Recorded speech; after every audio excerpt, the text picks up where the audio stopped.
Okay, bienvenidos and welcome everyone. My name is Kevin Di Matulak and I am a student equity counselor and cultural diversity coordinator for GCC. I'm joined by my fellow panel co-facilitator and colleague, Nancy Medina, career counselor for career services. We would like to welcome you all to our Latinx Professional Panel in celebration of Latinx Heritage Month. We are excited to provide a platform for our wonderful panelists to share their diverse stories, voices, and identities as it relates to their own unique career journeys and navigating the world of work as Latinx individuals. If you're unable to read panelist bios yet, Priscilla will drop them into the chat. After panelist introductions, we will begin asking panelist questions, and we're scheduled to conclude panel questions at 6 p.m. For students or staff that would like to engage in audience Q&A, our panelists have graciously agreed to stay up until 6:30 p.m. It's great to see new and continuing participants for our Latinx Heritage Month celebration. If you hadn't seen the chat yet, please use the link available provided by Joanna to sign in. If you have any issues signing in, please direct message her. If you have any questions during the course of the panel, please direct them to Priscilla and we can address them during the Q&A portion of the program.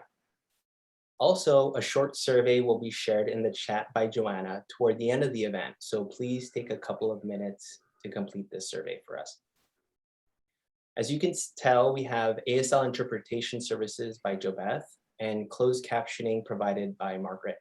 You can enable closed captioning by selecting the live transcript button at the bottom of your Zoom window and enabling captions. Thank you both for being here. Lastly, this is a reminder that this event will be recorded, so please adjust your settings to your preference. Before I have Nancy Medina introduce this evening's panelists, I want to offer a land acknowledgement on behalf of the Planning Committee. Every community owes its existence and vitality to generations from around the world who contributed their hopes, dreams, and energy to making the history that led to this moment. Some were brought here against their will. Some were drawn to leave their distant homes in hope of a better life. And some have lived on this land for more generations that can be counted. Truth and acknowledgement are critical to building mutual respect and connection across all barriers of heritage and difference. We begin this effort to acknowledge what has been buried by honoring the truth. We are currently occupying ancestral land of the Tongva people. In our work to promote social justice in education, we must always consider the many legacies of violence, displacement, migration, and settlement that brings us here together today. I'd like to now pass the mic to my colleague, Nancy Medina. Hi, good evening, everybody. Thank you so much, Kevin, for that introduction. It just brought chills to my arms hearing the truth and how we've all gotten here. So welcome, everyone. I am so happy that you joined us all. And more importantly, I'm happy for the panelists that agreed to join us this evening. If you were able to see some of the biographies that were being displayed earlier, you can see that we have a sector of different industries like business, entrepreneurship, the K-12 education, language arts, and engineering. So I hope that everybody's able to capture something that will, resonate with them, that might give you insights in terms of choosing a major and career. So I'm going to go on ahead and introduce all the panelists. It's very short, and then we'll move on to the question for the panelists. So this evening we are joined by Bartholomew Perez. He's a principal system architect engineer at North Rob Grumman in Redondo Beach, supporting advanced threat research, career air wing, and independent research and development. He's also working with the developing of architecture for threat definitions, the next generation engagements, and their concept of operation in multi-domain environments. Aside from all of that, he is also a real estate professional, where he has been able to have a 3.25 million sales volume brokered by EXP Reality of California Incorporated, a rental property investor and author of I'm Up to Something. So just so you guys know, that book will be published in December of 2021. So that's coming up very soon. And basically that is a memoir exploring different defining moments of a first generation Latino who has leveraged engineering and STEM for business and entrepreneurship. Thank you for the introduction. Yes, and so we're going to go on ahead and move on to the introduction to our next panelist, Linett Luna Tovar. She is a Pomona-based undocumented writer and performer. She's also an educator and an activist. She's a proud community college alumni who holds an associate degree in performing arts, a bachelor's degree in anthropology from UCLA, and also has a master's degree in Latin American studies from the University of Tulane. Linett is passionate about nurturing and empowering young people like yourselves, and has worked with and learned from them over the 12 years in a variety of roles, inside and outside the classroom setting. She has been involved in immigrant rights organizing, and since then contributed to several efforts to increase accessibility and affordability in higher education for immigrants. In 2008, she co-founded the Immigrant Youth Empowerment Forum and Scholarship Fund in Louisiana, along with other undocumented youth and advocates. She strongly believes in the power of the arts as a tool for liberation, and has her formal training in theater and writing to amplify marginalized voices and disrupt narratives that dehumanize women and the LGBTQ individuals, people of color, and immigrants. And aside from that, she also does some freelance work as an interpreter and educator. Our next panelist, yes, you're welcome. Our next panelist is Haidi Quintanilla, and she is a first-generation daughter of two immigrants from El Salvador and Guatemala. She started her professional journey back in 2011 at Cal State University Northridge, earning a bachelor's degree in child and adolescent development. She then moved on to continue her education at UCLA as part of the teacher education program, and she has her master's degree in education. She currently is in her 5th year of teaching at a public charter school in Echo Park. And when she's not working, she enjoys time with her dog, Archie, enjoying the outdoors and catching up with her favorite shows.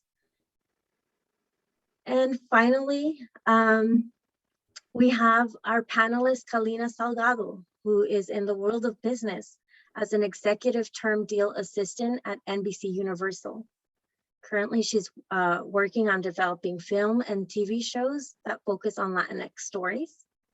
Prior to her work at NBC, she also had a role at MGA Entertainment in the marketing department, assisting the chief marketing officer, and interning at AEG Live in their Latin marketing tour division.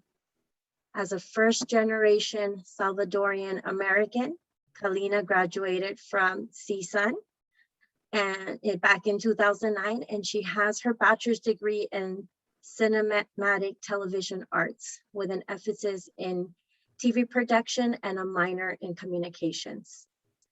So thank you so much for joining me, and if we can just give an applause to our panelists, and we're gonna go on ahead and move in with the first question.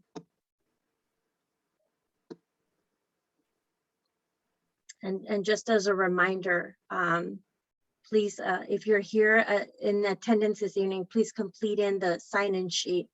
It's in the chat, so you want to make sure to click on that link for those of you that are getting extra credit for class or extra or flex credit. And if for some reason any of you are having login issues with that, Joanna Quintanilla is the person to contact, so you can send her a private message and she'll be able to assist you with the link. Thank you so much. Okay, so are we ready? Okay, panelists, so here we go with our first question. How did you enter the field you're currently in, and what has your academic and career path been like?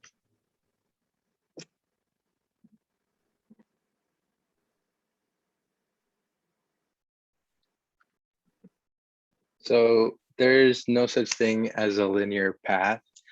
And that being said, STEM engineering, after having a conversation with my academic advisor, just planting the seed, hey, mathematics and science might be something you might be good at.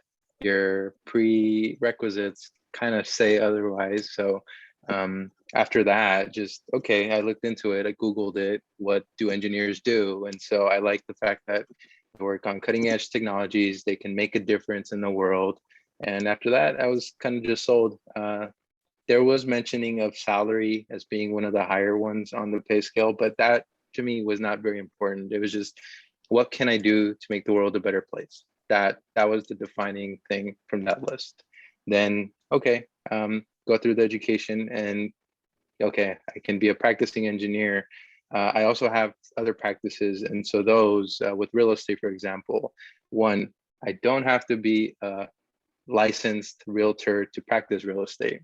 I also do investing. And with investing, as long as you're finding properties that need special attention, that sellers might be in a hurry to get out and move on with their lives, you can support them that way.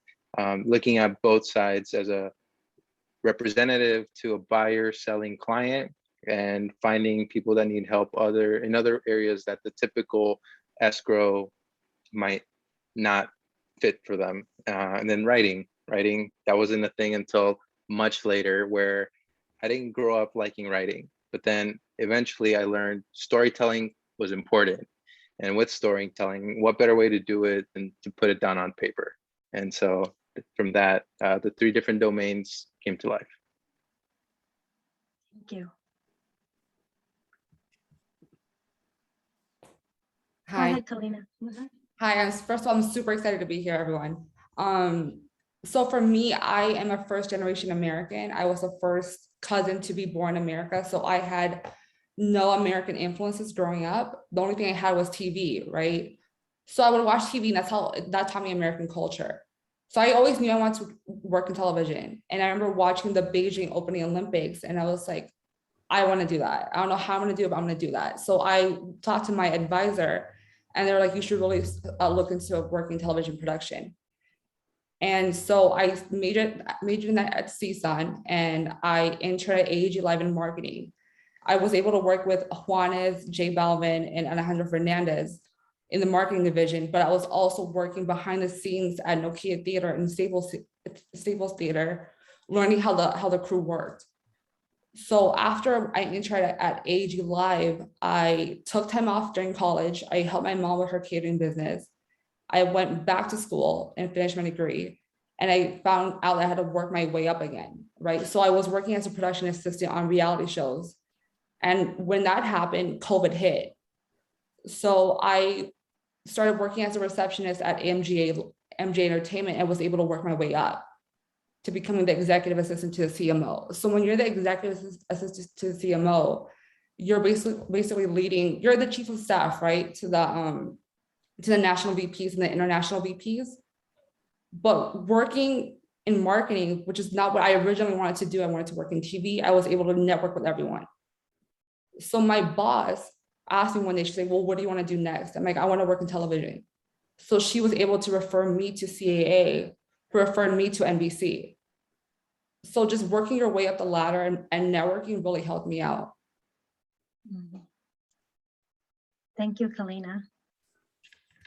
Oh, sure. Go ahead, Linett. It's so funny that Bartholomew mentioned no linear path, because when you asked the question, that was like the first thing I thought of, like, oh, I'm just like all over the place. I don't know how I'm going to answer this question. But first of all, I want to say thank you so much for having me, for having us, and for all of you that are tuning in to watch. I'm so impressed by the diversity of programming you have for Latinx Heritage Month. So props to all your admin and all the people that decided this was important to your school. So thank you. So for me, I was thinking about what I wanted to share with students through this panel. And I think service is huge, and service has been key. Volunteering my time, organizing, doing things for free, basically, has been instrumental in me finding opportunities, in me finding, in developing my leadership, and in acquiring the skills that I have then used to put on my resume. About, I don't know, 7 out of 10 times that I'm doing a job interview and they ask me, tell me about a time that you've blah, blah, blah, I'm going to go and talk about something I did for free at some point, because that was the way that I also explored careers and explored what I could do with the knowledge I had acquired out in the world to advance justice, to care for my community, to make the world a better place. And so I mentioned in my bio that I'm undocumented. And so that added this layer of like a million things I couldn't do, right, because of my status. And I went to college pre-DACA and pre-financial aid. What is it? The DREAM Act, California DREAM Act, right?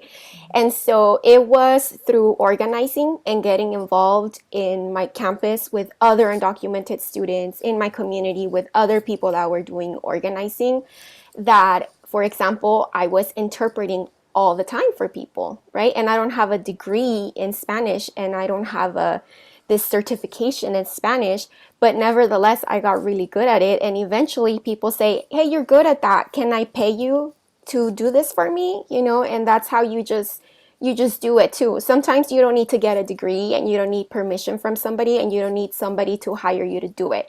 You just try to go and do it. And eventually people will see you're good at it and ask you to do it and pay you to do it, right? So it's kind of like a way to go around it when you have all these obstacles. And so for somebody that's undocumented, for example, doing freelance work really opens a lot of doors for you to get around the red tape and all these constraints that are imposed on you because of your identity or your status, etc. So yeah, especially if you're young and you don't have kids or a mortgage or, whatever, 3 jobs, use your time very wisely. Go and invest your time in a cause that you care about, and think about what are the skills that I want to acquire, and go and do it and try it. If you want to do marketing, you want to be a visual artist, go and do that for free for somebody that needs that service, right? And then you'll become great at it and land a job eventually. Thank you. Mm-hmm. Thank you for that. Go ahead, Haidi. Hi, my turn. So how did I enter the field that I'm currently in? When I think back, I think the first point of reference that I have is my sister. When I was growing up, college was something that was just expected in my family. And growing up, all I knew was I liked working with kids, and I liked helping and being of service, like Linett said.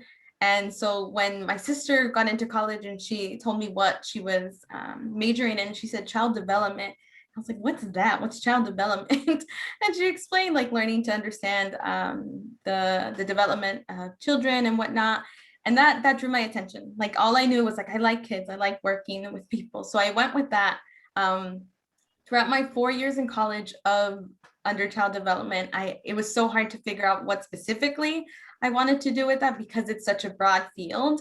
And so I think what helped me navigate where I wanted to go was giving of my time and joining a lot of mentoring programs. When I was a freshman in college, I myself was in a mentoring program, and I loved it because of all the support that I got and the guidance that I was getting. So I wanted to give that back to someone else. So after my freshman year, every year after that, I was in a mentoring program myself. I was involved in 2 mentoring programs. One of the programs themselves, I even ended up becoming like the mentor coordinator. And so I think just taking different levels and really seeing how deep I was enjoying helping people helped me kind of gauge. For a while there, I considered counseling. But then because I was mentoring students, so I kind of was getting that little bit of an aspect. But then I think that also helped me see, I was like, I'm a super emotional person, and taking on someone's struggles was super hard for me, and not letting that affect me. So I was like, not counseling, that's not for me. And then lo and behold, I think a lot of the volunteer work I did in my undergrad years at a local elementary in my neighborhood helped me see that like that was just where I felt like so much of my strengths was where I could be, they could be of use, being someone that's super creative and organized and so on and so forth. So I think it helped me find my career path by like seeing what I liked doing, what made me happy and what brought joy, but also where I felt like I was bringing something to the table and helping people out with my background and experience. So that kind of not linear path, of course, like Bartholomew said, definitely led me to teaching. And so I ended up actually teaching in my own neighborhood. So I think that's also been super instrumental in my path there. Thank you, Heidi. I'm just like so happy to hear all your stories, because as a career counselor, you know, that's one thing that I always try to explain to students, that it's not this one linear path that you have to major in this subject in order to get to point B, the career that you want. And so it's so hard to explain that to students. And with your stories, you guys beautifully depict that it's you can study one thing, but that doesn't hold you or pigeonhole you into one place. You students, you guys, and faculty and everybody that's joining us, you know, there is a wealth of opportunities. And as you heard from all our panelists, it really is about taking an interest and putting yourself out there. And it doesn't require a piece of paper. It doesn't require you being an expert, because I feel like that's where a lot of students get stumped, is that, oh, I haven't taken classes in that subject, or I don't have the skills developed yet. But it has to start somewhere. And I applaud all of you, because all of you took that leap of faith and just, you know, put a step forward and started doing something that you were interested in, and found, is this a strength, or is this something that I could move away from, and there might be something else. And from even that step forward in experiencing it, you were able to decide, find new avenues. And students, I know this is hard to hear, but we got to do stuff for free.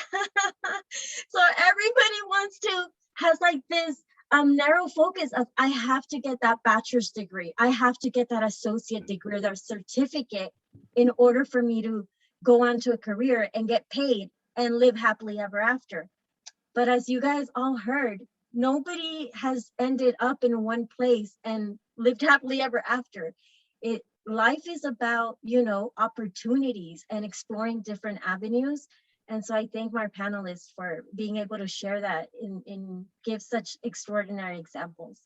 So Kevin, Yes. I'll pass it on. Thank you so much for that, Nancy. And I'd like to share that I'm thoroughly impressed with just how we've been able to just hear about your own unique journeys. And certainly, I want to say your identity had to play a key role in your career choice, right? And so in recognition of our theme, celebrating our diverse stories, voices, and identities, I want to ask our next question. And that is, which identities are important for you? And some of you may have already disclosed that within the first question.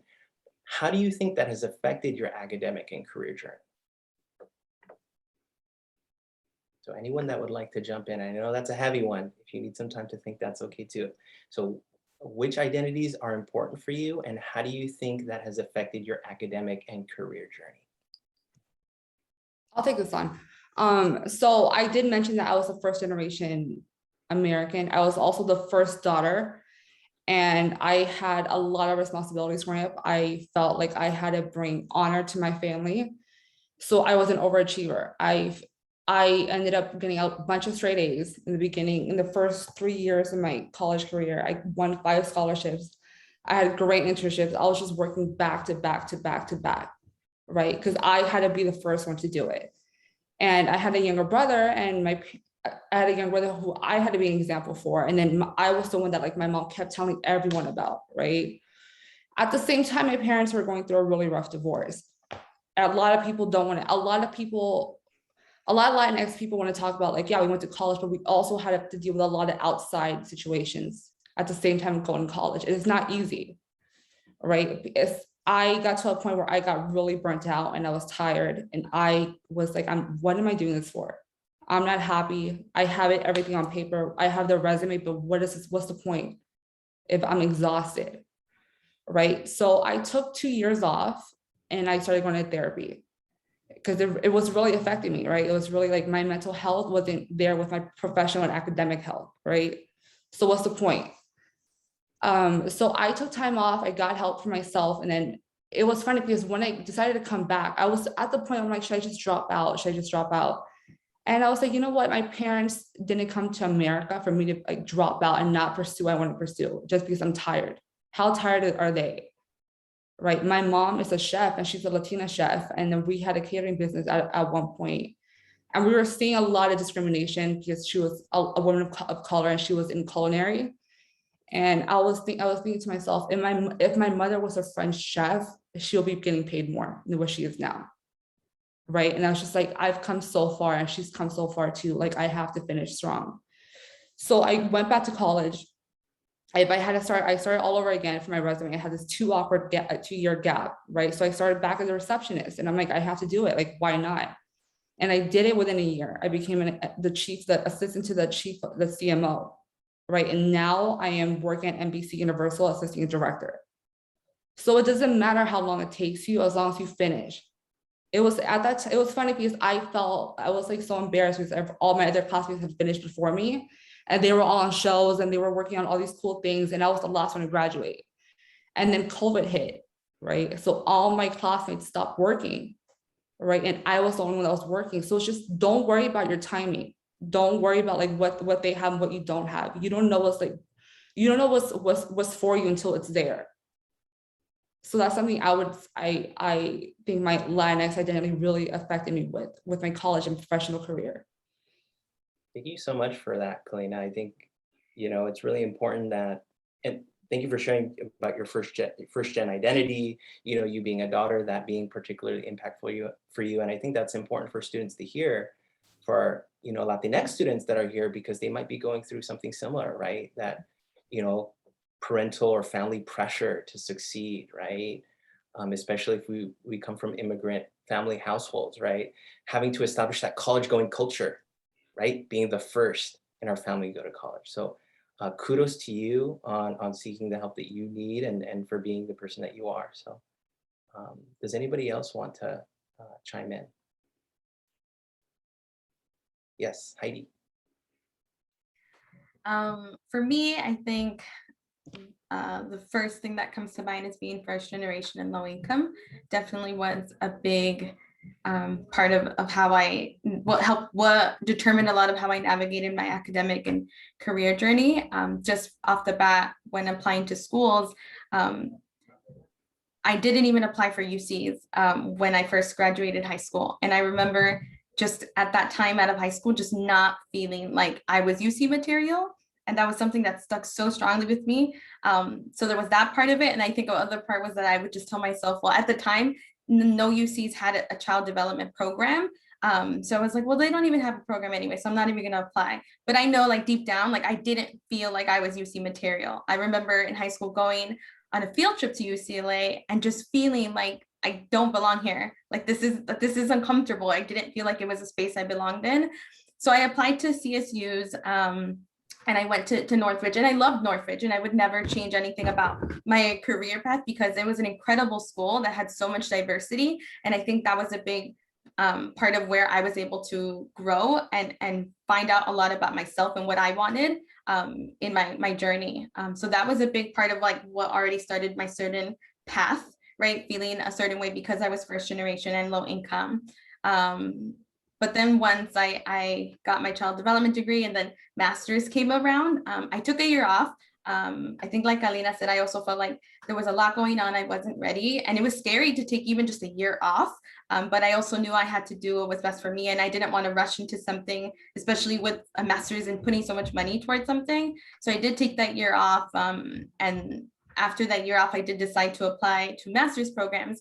And I chose to apply to UCs that time around. And I think by that point, I was confident enough in myself and my abilities that despite whether I still felt comfortable or not physically at the campus, like I knew that program was going to get me where I wanted to go and I wanted to be there. So I did apply to UCLA at that point, ironically, of all schools, and I got in. And I remember getting in was a huge moment of feeling like I am good enough, you know, like I was good enough in the beginning. It was just about me really feeling confident in myself and taking that step and that risk of putting myself out there.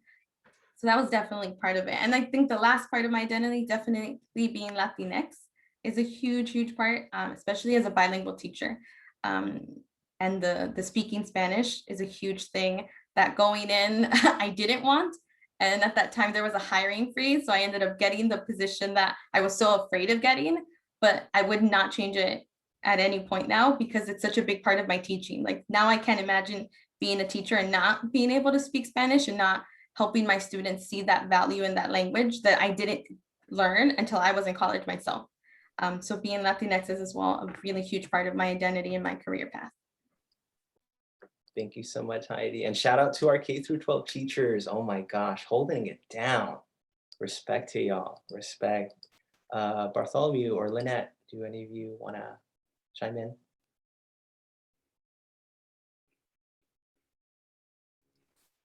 Thank you. I like to premise this with where and what circumstances you were born into does not have to stay the conditions that you are building yourself from. That being said, my early life, that encompasses first generation, low socioeconomic status, person of color, English as a second language, foster child, and born to immigrant parents. So there's a lot of traumas associated with all of these identities. If not taken care of into adult life, those themes can represent and manifest themselves in different ways. It was only after really addressing those needs. I sought counseling, I sought all sorts of support in order to get through some of that and past it. There's a lot of stigma around that, but I think it's a very necessary thing for anybody that wants to really advance and empower themselves even more, just because dealing with those traumas does make you a better person and you can speak on it so that the rest of the community can also benefit from how can you overcome something like that. All of those identities have evolved and still continue to be a part of me, but now I can say, hey, I'm a STEM professional, real estate professional, a writing professional, entrepreneur, wealth builder, a community partner, because in all domains, whatever the community needs, there's so many ways we can support events like these, promoting other events that, hey, another panelist might have, these sort of resource sharing, supportive, collaborative efforts to not just share our own stories, but the stories of others. When it comes down to it, academics for first generation Latinx, that is our ticket out of just the circumstances that we were born in. Cal State Northridge was my start. It went on to UC San Diego for my master's. Right now I'm continuing education at Georgia Tech and Caltech, institutions that otherwise, kid from the hood, no idea. Where's Georgia Tech? Where's Atlanta? No. Thank you so much for that, Bartholomew. Yeah, Linett. Thank you. This is such a great conversation. Everybody's bringing such great perspectives and insights. So I'm very humbled to be part of the group. I think for me, and it's something that I just couldn't escape. Like my legal status was just imposed on me, right? I was an illegalized person. I was made illegal because I you know, and I like that term rather than undocumented, because I have plenty of documents. Undocumented people tend to over document things because we are waiting for the day that policy changes, and you know, and it's really the act of making people illegal that then closes your doors to so many things. And so that was, since I was a kid, that was like in the front, like front and center of my life, you know. So I was like 10 years old and I knew I wasn't documented and I couldn't share certain information with people. You know, in high school also I knew like I can't do this, I can't do that, you know. I was very aware of all the things I couldn't do. And so that, I think starting from that place, that is what really launched and propelled me to get involved in social justice. I was interested in social justice and I like learned more about it.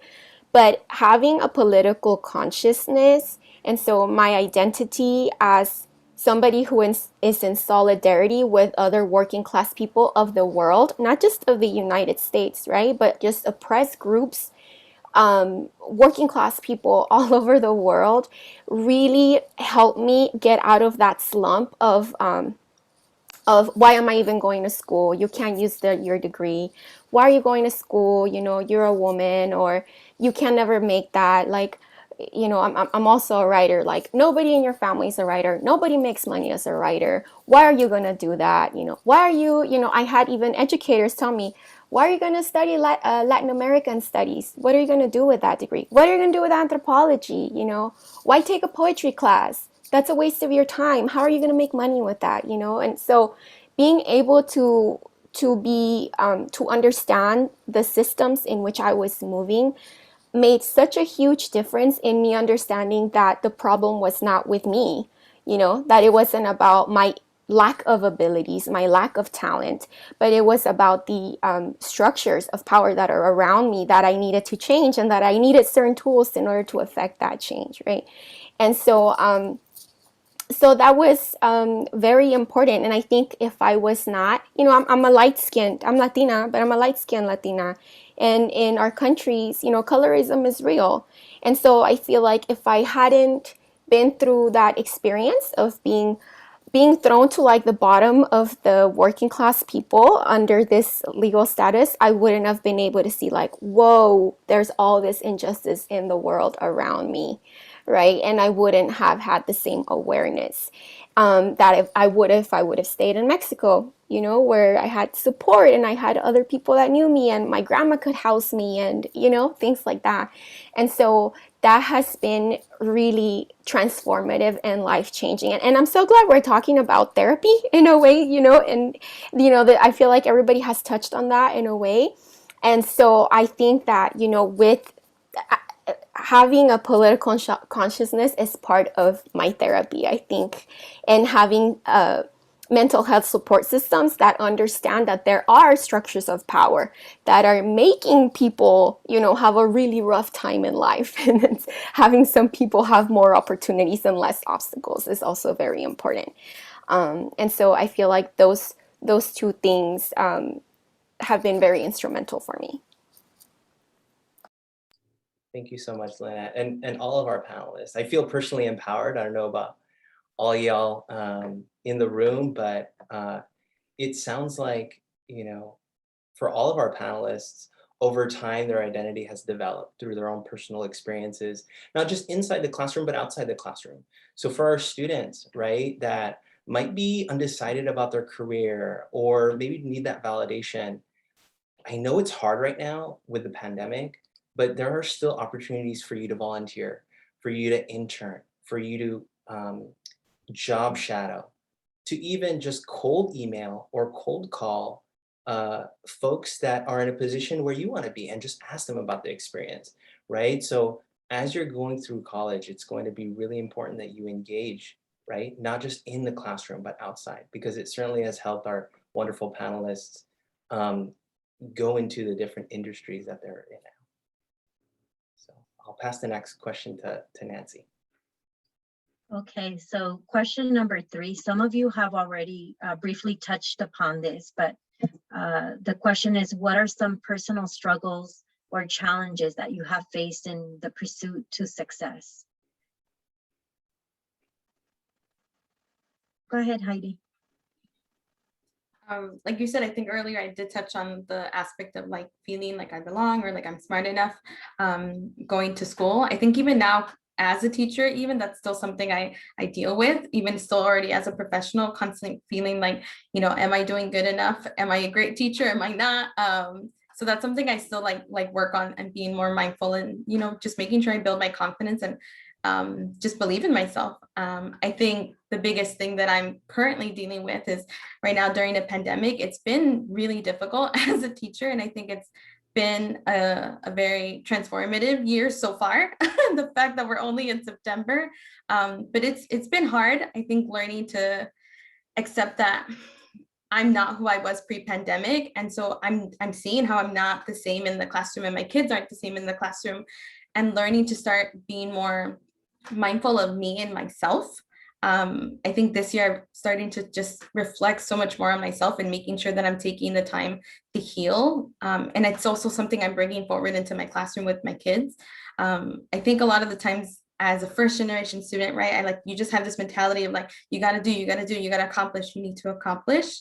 And this year I'm feeling the opposite, where I feel like I need to slow down and I need to put myself first and my mental health first, and that it's okay to take time off, and it's okay to not be accomplishing all this stuff and doing all this stuff that doesn't make me any less of a professional, any less of the daughter of my parents and anything.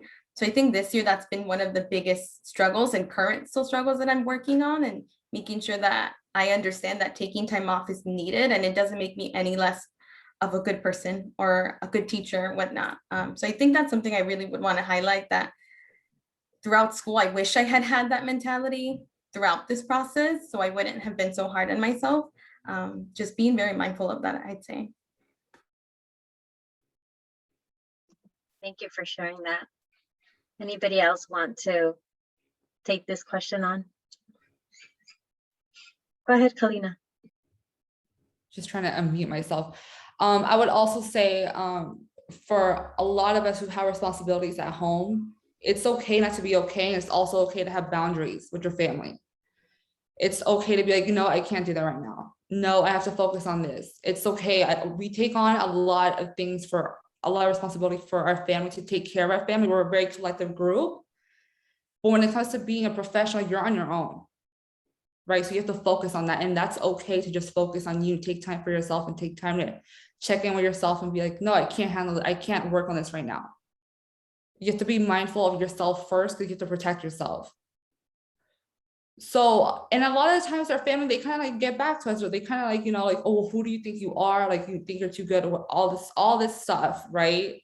But at the end of the day, who are you doing this for? For yourself first, and then your family. So just be mindful of taking care of your mental health and taking care of yourself. Don't feel guilty for saying no. Say yes to you. That's something that I had a really hard time like working on during college. So then, but now I'm like the queen of no. So say no.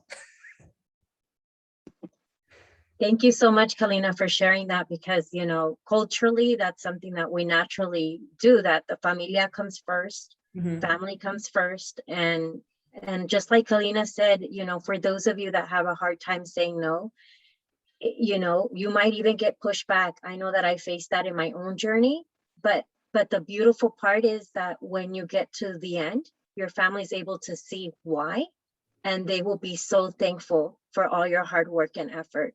So thank you, Calina, for sharing that. Anybody else want to take this question?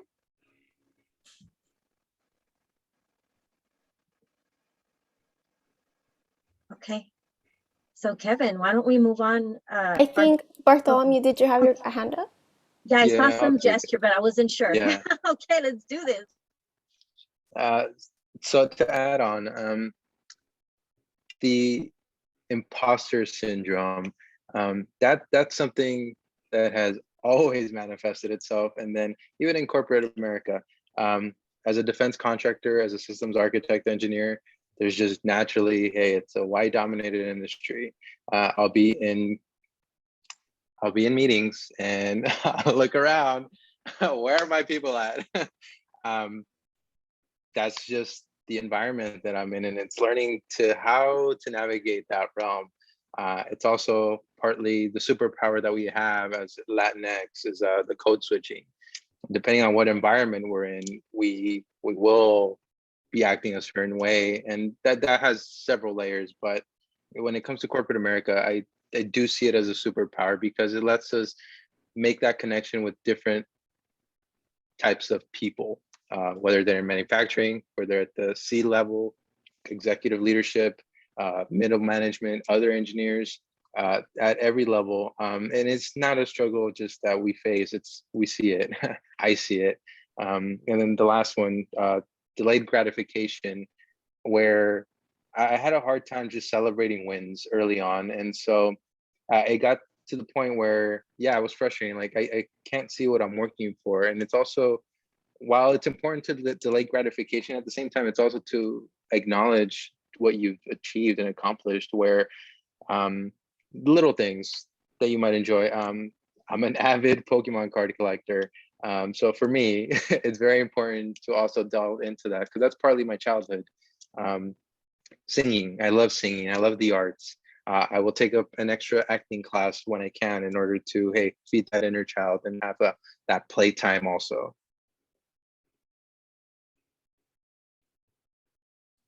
Sorry, I was having issues with that mute button. Go ahead, Linett.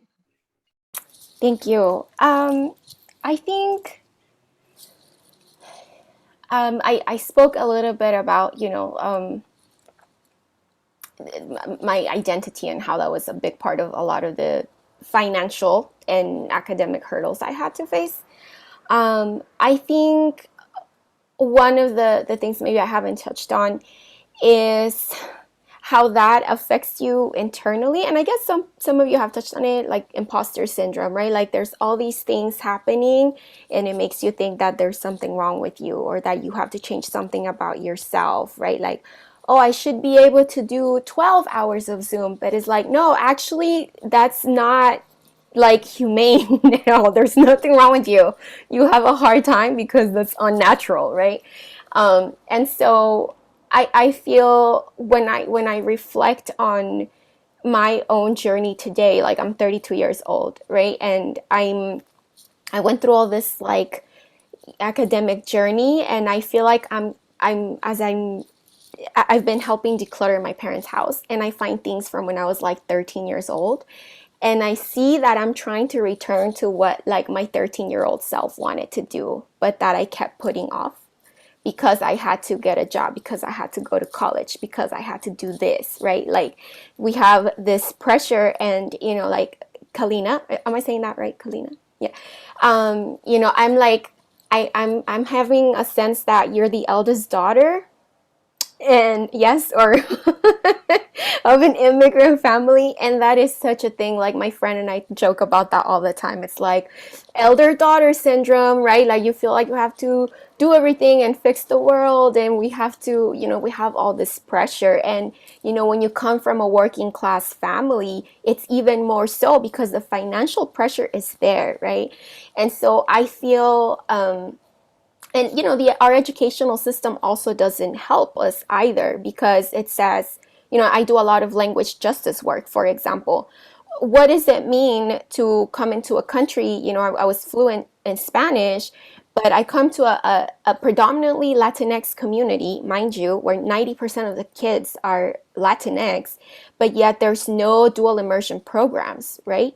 Anywhere in the city. Right? And where they're pushing you to speak English and to, be patriotic and America first and all this, brainwashing really that's happening, that really subdues and denies and excludes your culture, your traditions, your language, everything that you come with as less than.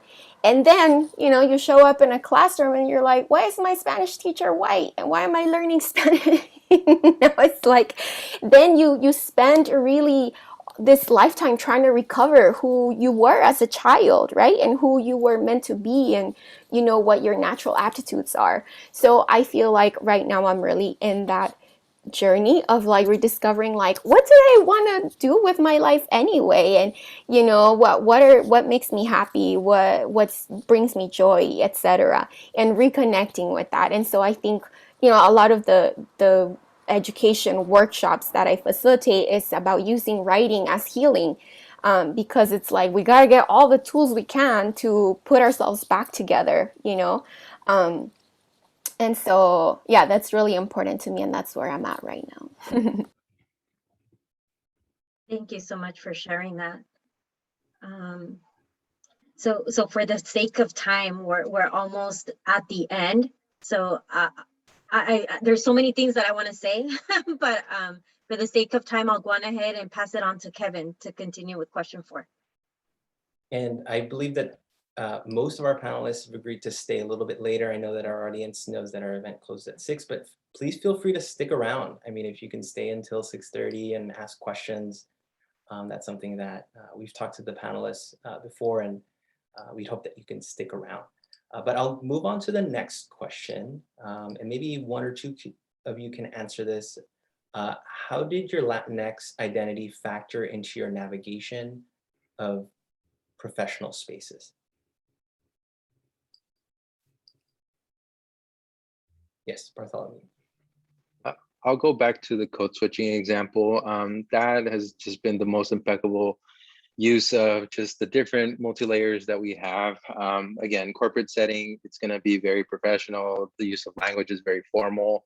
But hey, in something like real estate, it's much more relaxed, where really it's more setting that connection at an empathetic, sympathetic level, where otherwise, and another example is I have colleagues, they only speak English, and they will often say that they wish they spoke Spanish. And they wish they spoke Spanish because, one, they could better serve their communities, their network, their sphere of influence, but they can't. They have to reach to somebody that can speak Spanish in order to help them out. So for us, when it came down to ESL, that was the most difficult time. I had a hard time with the whole I before E except after C. I think that's the one. So that had to be drilled in my mind when it came to writing and spelling, but eventually, you know, I got it. And then how does that manifest today? In writing, again, it's, yes, Linett was saying most therapeutic thing ever. It absolutely is, especially when you're going through editing, revisioning, and sharing, and making sure that it's all on paper. Thank you so much for that, Bartholomew. Anyone else? We'll take one more. Yes, Heidi. My Latinx identity is such a huge part of my job, not only because as a bilingual teacher, you know, speaking Spanish and bringing back that part of me that I think for so much of my life was just like a passive part of my identity, like it just was. And it wasn't until I got to college where it was like, oh no, like I'm Latina, like I speak Spanish, and it was something I owned. But also now as a teacher, I think just the connection it allows me to have with my families and my guardians and parents, it's such a huge part of how I connect with them. You know, being able to speak to them in the language they're most comfortable is a huge way of helping us work better to help their child. So that's a huge part of my work, definitely. Thank you so much for sharing that, Heidi and Bartholomew. I'll pass the next question to Nancy. All righty, so this last question is to kind of leave things in a happier note and a inspirational note. And so the last question that we have for today for our panelists is there anyone in Latinx history or in your own personal life that has particularly inspired you and the work that you do now?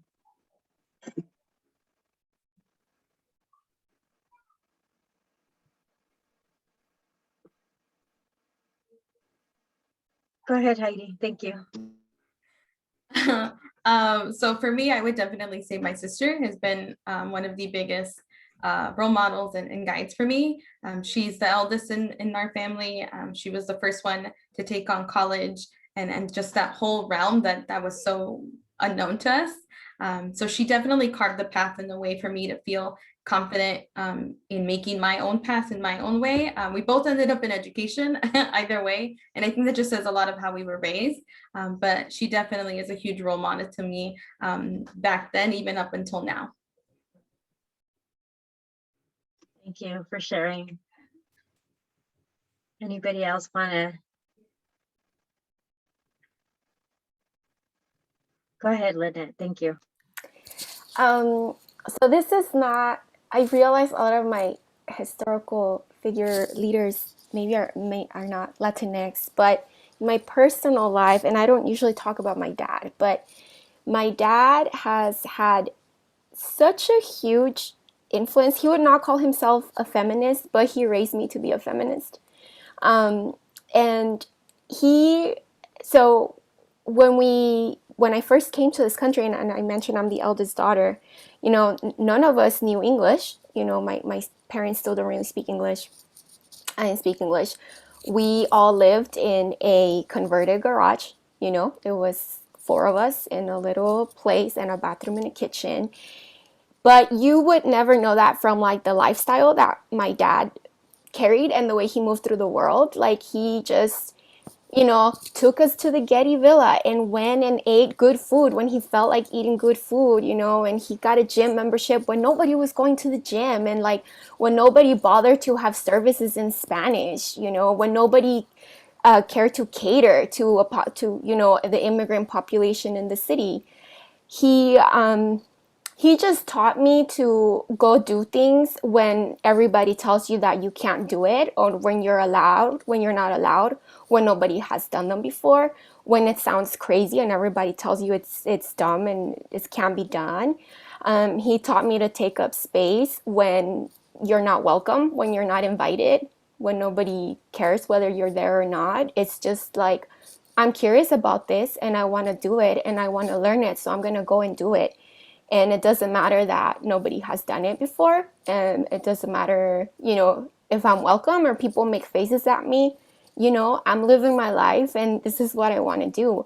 And, especially when you're part of an oppressed group, whether you're a trans woman that has not worn a dress for the first time in their life and people are going to make faces at you and threaten you or tell you don't look good, you just go and do it, and same as, young woman all the time, every time I'm going to do something, they're like, why are you moving to, I was in Louisiana. Why are you moving to Louisiana? You don't have family there. Like, who's going to take care of you? Like, aren't you scared, or why are you going to Puerto Rico by yourself? That's where you're going to be, like to do your grad school work.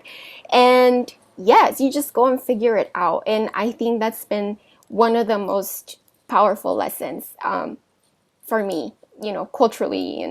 And again, as a woman moving through the world, telling me I can't do this and I can't do that. Thank you. That is so awesome. Just to share something funny, you mentioned your dad, and it brought this memory of us watching this movie where the high and the famous, the rich and famous, were eating caviar.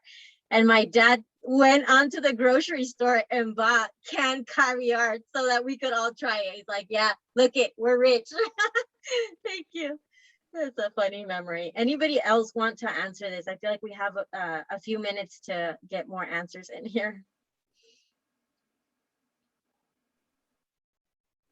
Go ahead, Bartholomew. So definitely parental units, mom and dad, everybody on this call, because really it's these everyday interactions that start off the next chapters for a lot of us. It's a feeling, words of encouragement. It's that, hey, if something's going on, I'm here for you. Those things do make a difference. If I'm going to cite a book, it's something that I picked up before I came to Florida. It's called Flaming Hot.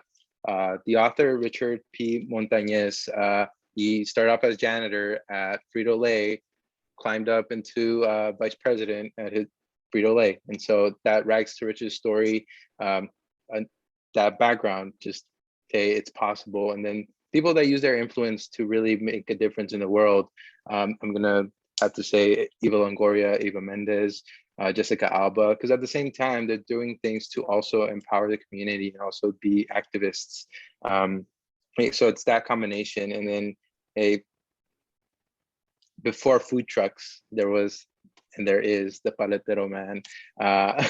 Without a doubt, the earliest entrepreneurs in our neighborhoods. And so it didn't click until being an adult, like, hey, they're business owners, and we saw it in our neighborhoods, but we didn't consider that. It was just something that we had to do to survive. Absolutely. And for anybody that's with us that doesn't know what a paletero man is, it's like the vendors that sell the ice cream, popsicles in that little cart that they push around. So lastly, Calina, I don't want to leave you out. If you want to answer this, otherwise we can move on to question and answers. Yeah, I'll make it short. So I would say I have two influences. I have my mom, right? And then I have, don't laugh, I have Jennifer Lopez, right? Say what you want about Jennifer Lopez, but she did that, okay? She was this girl from the Bronx who, you know, what in the business, came to LA, was sleeping on the floor of a dance studio, worked her way from a background dancer to being Selena, to then being this, like, to being like a music artist. Is she the best singer? No. Does she know it? Yeah. Does she work harder than anyone else in the business? 100%. And she keeps going, she keeps going, she keeps going. And she's like, if I'm not happy, I'm not happy. And I'm gonna do what makes me happy.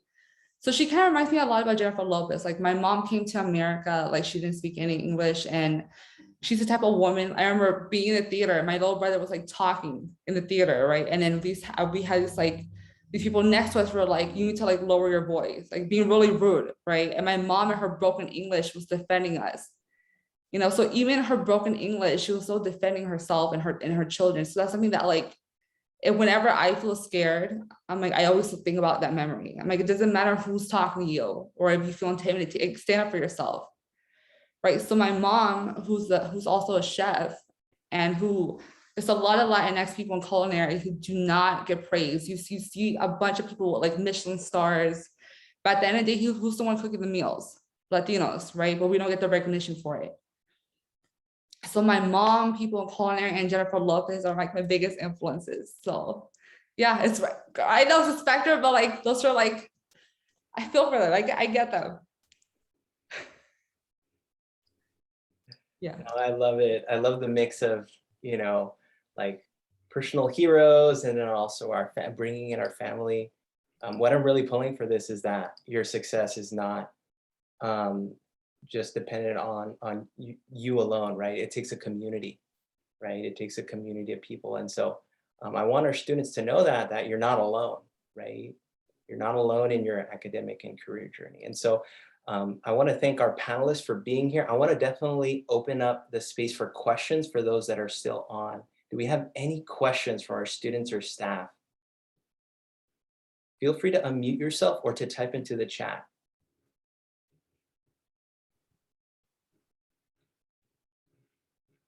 Someone had a question earlier in the chat. They wanted to know the name of the book that Bartholomew had mentioned. It's called Flaming Hot, like literally like the hot Cheetos. A little bit more story on that. Like, that was the idea that Frito-Lay adopted from Richard P. Montañez, where they were in a rut where their sales were plummeting, and so they needed an idea. And Richard, they did this thing as a family business, and so they took just plain pieces of, at the time they just had Cheetos, the cheesy ones, and they took the recipe from the household, and hot Cheetos were born.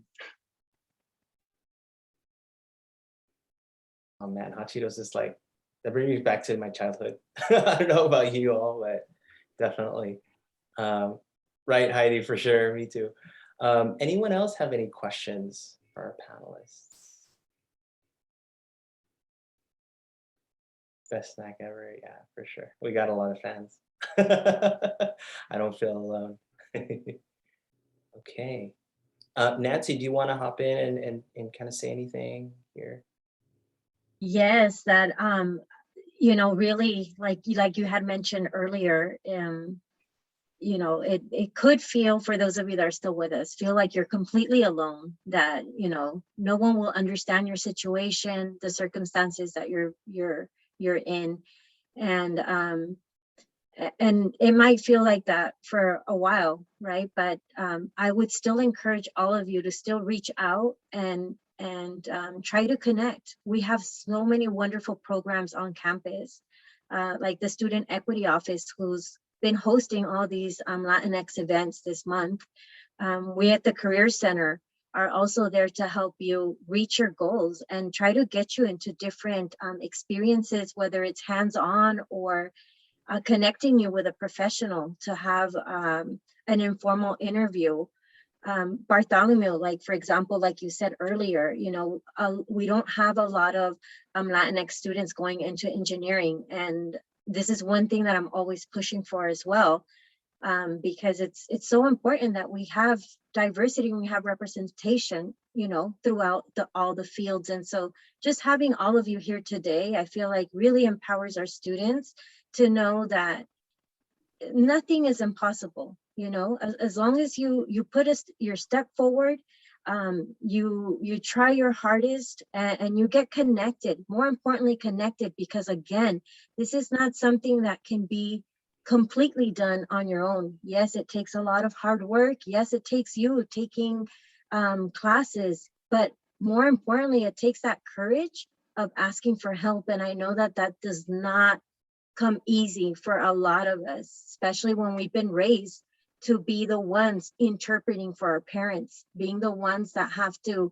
navigate systems for our parents, because they're first in this country without having the knowledge of the language, or being able to express themselves, or like, for example, my parents, my parents didn't even have a middle school education. They finished first grade and that was it.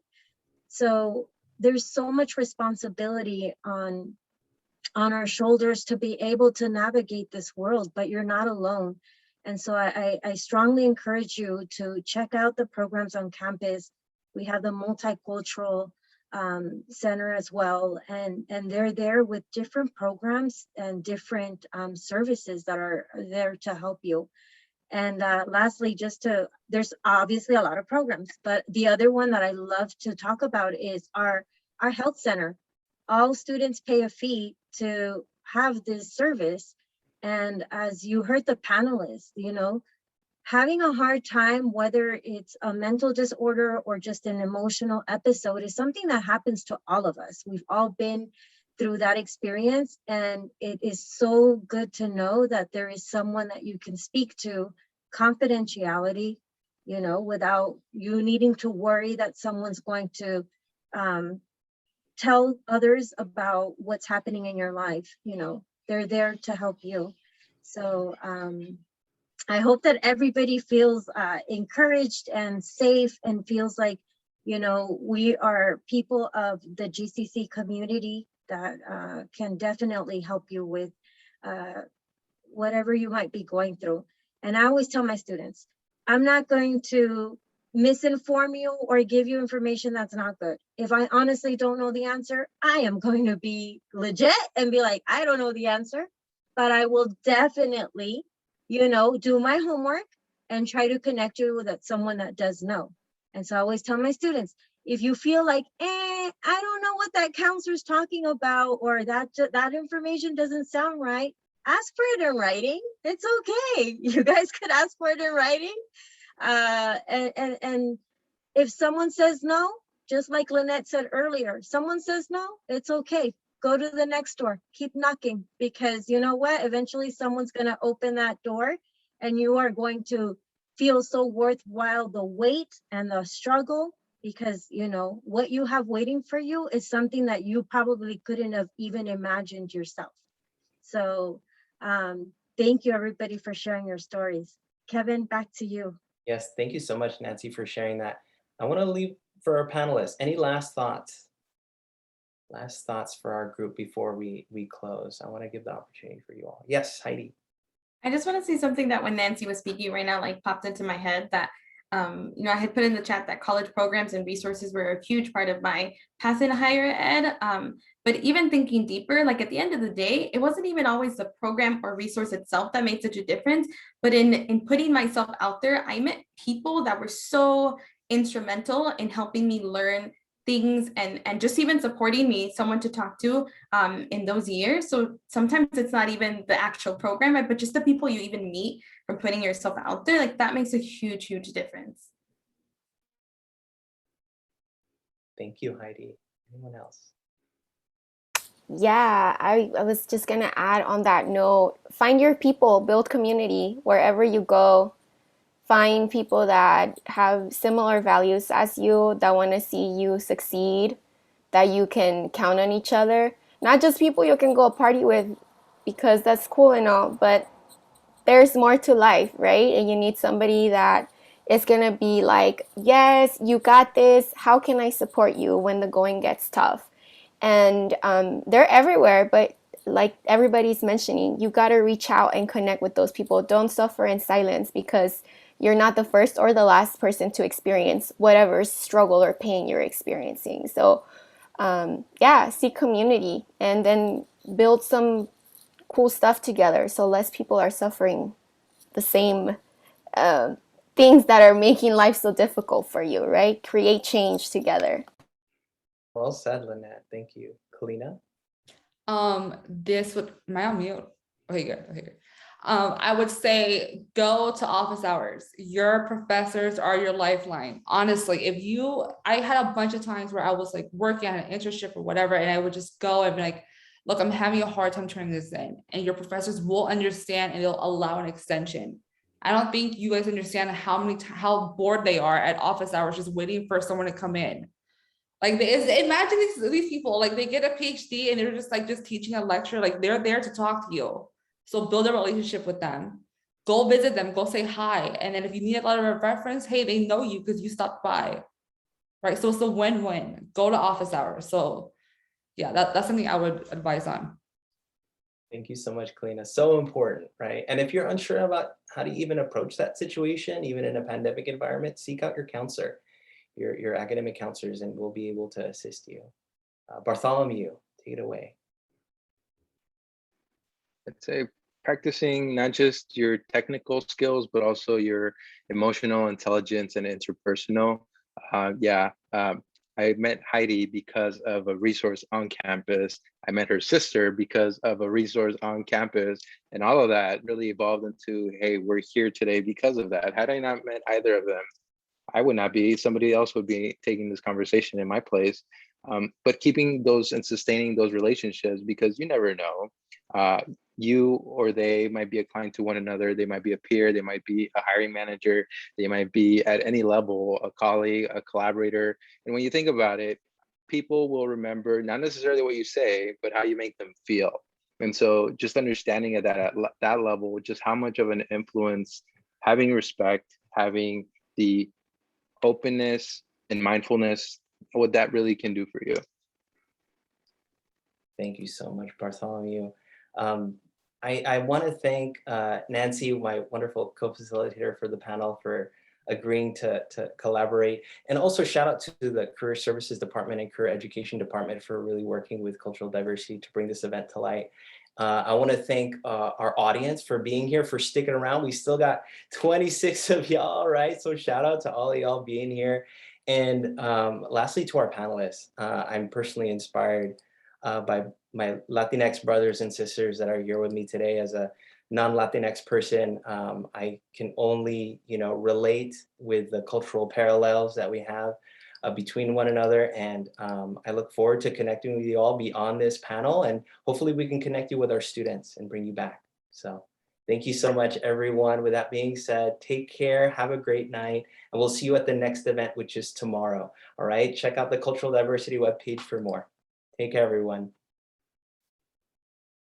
Thank you. Thank you. Deja de mentirte. La foto que subiste con él diciendo que era tu cielo. Bebé, yo te conozco también, sé que fue para darme I know celos. that one's for me. That song, I had requested it. Por mí te So vieron. funny.